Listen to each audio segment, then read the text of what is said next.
Okay, so our next presenter is Mr. Adomas Davalga from Lithuania. He is a former diplomat, lecturer in conflict resolution, war, and peace studies. The name of his presentation is Conditions for Integral and Inclusive Society. Thank you so much, Mr. Davalga. Yes, hello everyone. Warm welcome from Vilnius. Actually, it's the first warm day this year. It's truly a first summer day, warm day in Lithuania. Previous, it was really cold. I have a suspicion it's because of this conference. My presentation was very much influenced, although it was initially written and prepared several months ago before the coronavirus. So the corona changed significantly the presentation, but your presentations of previous speakers changed it even more, I would say. Some of the points I will mention very briefly, so my presentation maybe will be even shorter than most of yours. But a couple of ideas came, and a couple of points I was able to develop even more, and I would gladly like to share the ideas. And maybe we'll have questions and time for short discussion. So yeah, talking about the main topic about integrality and inclusiveness. Yeah, we know these concepts. It's quite clear what they mean. Inclusiveness means involving, including more vulnerable groups in the state and in our societies. And what coronavirus did is what was almost a dream, or I couldn't even dream of such a factor that could enable this inclusiveness to happen or start happening. And what happened is that we felt, all of us felt really dependent on each other. Now when we hear on the news that some new virus was found in China or in Italy or somewhere, oh, you like start shaking, what's happening, you know, and you start feeling at once that it's tomorrow or in 2 weeks or so it will affect you.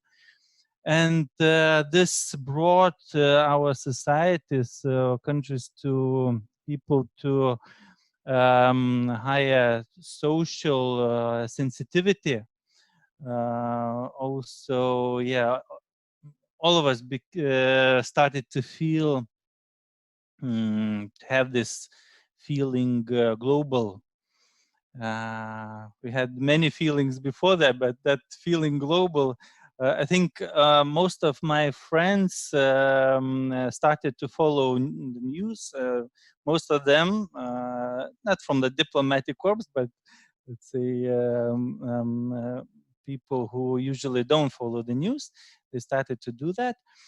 And also, by the way, this Ubuntu concept is really beautiful. A couple of years ago, I met the ambassador of South African Republic, and our meeting, I was chargé d'affaires at that moment, and we planned to have a conversation for half an hour, ended with a talk of 3 hours only about this concept. So I will say shortly, it's Ubuntu total now. Like I think everybody now understands this concept, even in 2 or 3 sentences. So this is what's happening now. Yeah, so yeah, I see. So really, it's so easy to talk. I can imagine my presentation like several months ago. I would have to, you know, it would be very theoretical, and it would be very hard to give impressive examples, but now we can find many of them. So this part is really clear, and I wouldn't stop on this. I would stop on this. We wouldn't elaborate a lot. Actually, what happened in my country, and I believe in many, is that this new normal, so-called, has a missing link, and it's being felt more and more. And that's when we think and talk about governments and the role of government. On the one hand,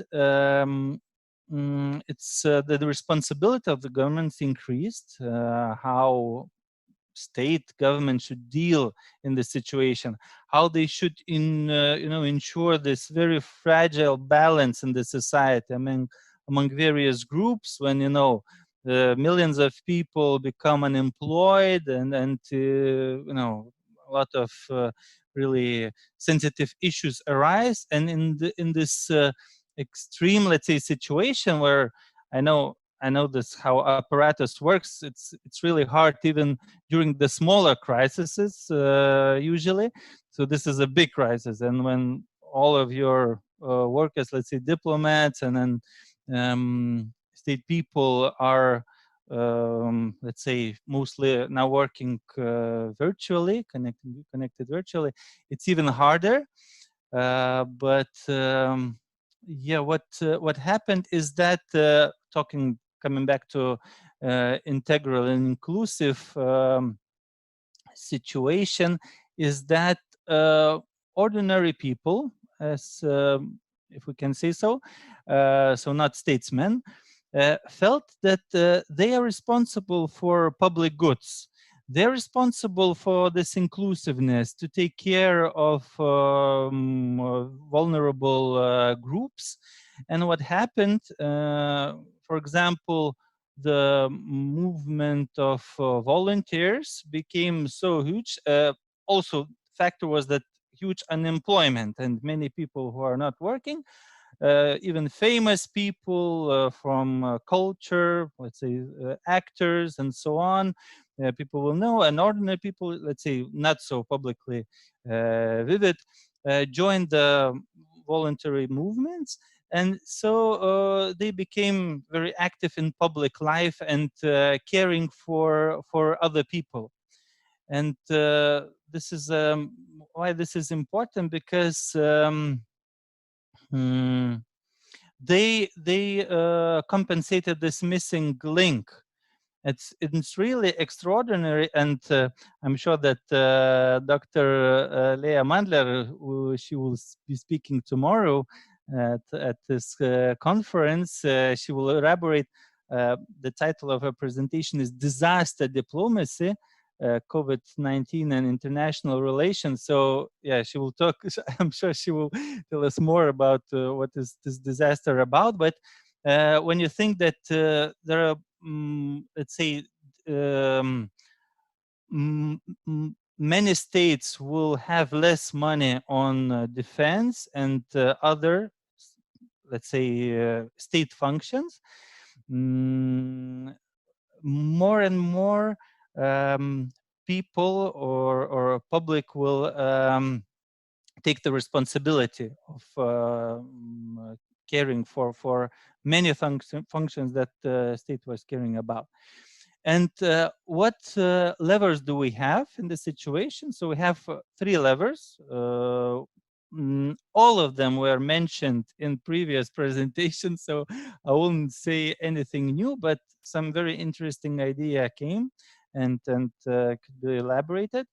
So these levers are education, of course, that integral education, inclusive, more inclusive education, just explaining and for all of us to realize what is happening, how dependent on each other we became, how vulnerable we became also. We all became these vulnerable groups, or one group, as one family. And this family model is as real as never before. and it's really close, how we feel for what is happening in other family in other country. And so education, then public opinion, which we were also talking about, and yeah, Karen was talking about it in more detail, and Carrie mentioned relationship-based principles and values, and of course, not in all countries, but the third factor, of course, very important one, is the media. And what we noticed in Lithuania, that in this difficult situation, state radio and television took the role of, let's say, educator, no, helper, assistant in this difficult situation. And it's really interesting to see how the programs change, because most of the schools couldn't ensure virtual or distant learning, virtual education, forms of educating children. So state television took this role, and it was really interesting to watch how it is happening. They were inviting best teachers who won prizes, who have the biggest sympathy of children. All programs became very interactive, very, I would say, even inclusive, because according to the rules of the media, it's European norms, they have to let's say, involve many social groups. So it was really interesting to see everyone participating in this program. So really, media, we see how, of course, in many countries it's different, but we have already example. I'm sure there are many more. How media is applying this, as Carrie mentioned in her presentation, relationship-based principles and values, and it's really felt. And also, apart from the programs for students, for children, for school children, there are several hours a day they dedicate to. They're inviting experts, scientists, people who can advise, give useful, very useful, practical, applicable advices for the population. And really, the national broadcaster became so much popular, and they opened extra channels on Facebook and YouTube and so on. So really, it's changed many things. And talking about characteristics, again, I can mention three important characteristics that characterize how new inclusiveness and new approach, how we integrate, how we strengthen our societies, how we strengthen state or even relationship between the states on all levels, basically. What for example, Kerry was speaking about the system in the school, so it can be applied for all other levels and relationship in the country. And so intensiveness of this process is every moment that we see how it is changing. It's changing life because of the interactiveness we can have. Actually, now I'm sure all of us are having meetings in the on the internet, and they become more and more interactive. So it's changing, and it's being adapted every moment. The quantity, the second characteristic, is global. So we have no limitations. For example, our broadcaster, national broadcaster, is giving lessons to all the students in one country, in one language. So really, this efficiency, so to say, is enormous, and you can have a good piece of music or film or lesson or anything for open for everyone in no time. And quality, this is the last characteristic, is with love. And this is developing the idea of about which all of you were saying, which like several months ago it was more theoretical, but I can say, give an example from the diplomatic perspective. Actually, we already started to apply this principle with love several years ago. It was an official position of our embassy of Lithuania in Central Asia.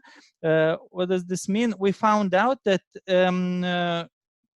if you approach, let's say, if you do business, if you connect with other diplomats, you initiate some project, that doesn't make any sense, even starting or initiating the project, if you don't approach it with love, and you let's say start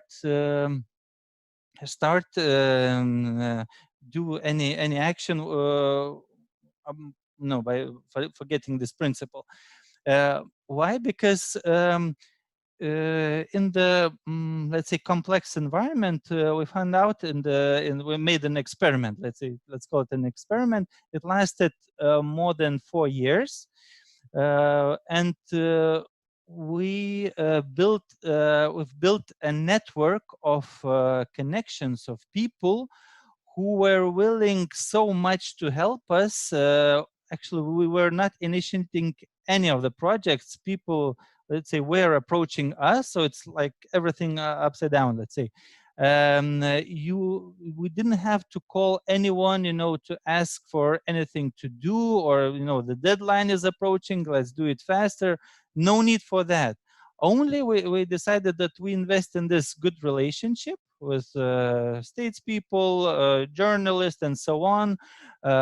Maybe more time was spent, talking, knowing each other more, even talking about such topics as family, education, for example, let's say ubuntu topic, and such topics, and which bring people closer together. That was the main aim. It was easy for us because we were 5 at the embassy. Of course, if it's a big organization, it's harder to let's say, to start such an experiment and to persuade your superiors to test this. But because we had an ambassador had an autonomy, so he could allow this. And in the end, we were completely open with this. We announced after 4 years of this experiment that it was really successful. And I was so much spoiled by this experiment that when I came back to Vilnius, to my minister, I couldn't work anymore. It was hard for colleagues to understand this concept and to accept it at once. So I had to leave the diplomatic service. It was one of the easiest decisions in my life, I can say, and to invest more time in education, to dedicate, to spend more time with my family, who are behind this window. I'm in the balcony. And really,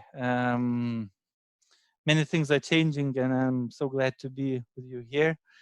And thank you very much for having me here.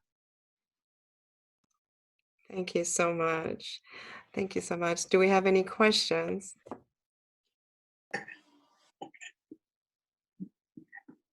Yes. Okay. Okay. That was a beautiful lecture, and I've been going through all the discussions, and I think they are quite beautiful. Like you did mention, our world, we've become, more inclusive, family-like, and but I also think that we yes, we're looking at education, like he did mention. Bringing in celebrities, the media, and all that, to make the family together, the ubuntu, and all that. But I'm thinking now, because we're looking at situations that we have at hand, which, like we did mention, that maybe some years back you wouldn't think, or rather, like some months back, he said his lecture not changed because of practical example of what is happening now. But as scientists, educators, and all that, I think it's also important to look into our world and how we can also take advantage of what is happening to us now, because if you are quite conversant with what is happening with the COVID and all that, we know that yes, viruses, they don't exist in nature. They are being motivated and all that. But you see, if we follow the events, you just know that what is happening in our world now, it was planned. And if you look at certain events that are held like some years back, last year, in fact, I'll make reference to event 201, the simulation, of event 201 and all that, when the government, the United Nations and all that were involved, and the discussion was all on pandemic, what if such happened and how it would be handled in the world. And so you can actually know that whatever we're in was well planned, and we now find ourselves in this, and we looking at basically most of the presentation is now how we can manage the situation. But the truth is, we look at the role that the media has played, beautiful role, but you still find out there are certain roles that which probably, if we have advantage of, we could turn out the play in a certain way, because many people, like Mr. Adomas just said, some of his friends now started listening to news and all that. We scientists, many times, we're not interested in what is happening in our world. We want to just, we're basically in the lab, want to discover things, and don't care what is happening in the society. But the truth is that what happens in our world determines the kind of life we now live. And we are now, many of us are confined in our homes. We do online, which is beautiful. We, in recent time, that there was or rather a plan for we looking at the revolution of our world, the fourth industrial revolution and all that, and the how quick it should come. Now you could understand that it's planned and simulated, that we have to move quickly into that. So we are now playing catch up with whatever that is happening. And I'm sure, as scientists and those that research, it's also important for us to really look into what is happening in our world, and then try to create it was actually talking about conflict resolution and basically solving problems in our world. We should look broader, in a way that we can be able to manage what is happening, because to be honest with you, the media hasn't played a very good part, because there are certain information that is withheld from the people, because we have to depend on others to give us information, because it's their profession.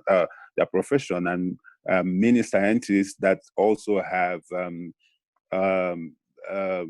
you look at it as experts, our voices have been shut down, because we don't have the influence probably with the government and all that to come and speak But at the end of the day, if you look at the pandemic and what is happening in our world, you just find out that some of what we're responding to, they are not scientifically proven. That you lock down and it solves a pandemic. All those. Mr. Look at it. Yeah.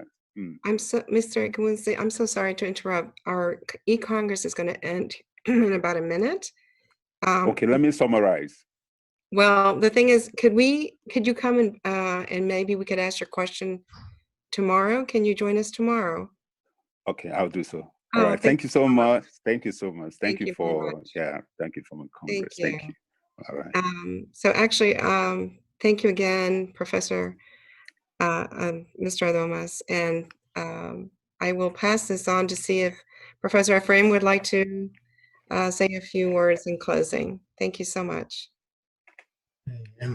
Thank you very much, my dear friends. Really, we have passed those absolutely fascinating presentations, and I believe that tomorrow we will continue. We need to just expose us as really working scientific institute, and we started to do this, and we will continue. Thank you very much again for your very nice presentation, and see you tomorrow. Bye. Thank you so much. Thank you. Thank you. Thank you. Thank you, everybody. Great job. Well done. Thank you. Thank you, everyone. Thank you, everybody. See you tomorrow. Great job. See you tomorrow. Thank you. Bye. Можно остановить трансляцию и пару слов? Thank you, translators, too. Thank you so much. Спасибо. And thank you very much for very nice moderation, Alina. Thank you. I guess you expect me to be there tomorrow morning at 6 in the morning? If you can. You can count on me. A little sleepy, but you can count on me. Thank you very much. Thank you. Thanks to everybody, too. See you tomorrow. Thank you. It was awesome. Thank you so much. Спасибо нашим переводчикам. Очень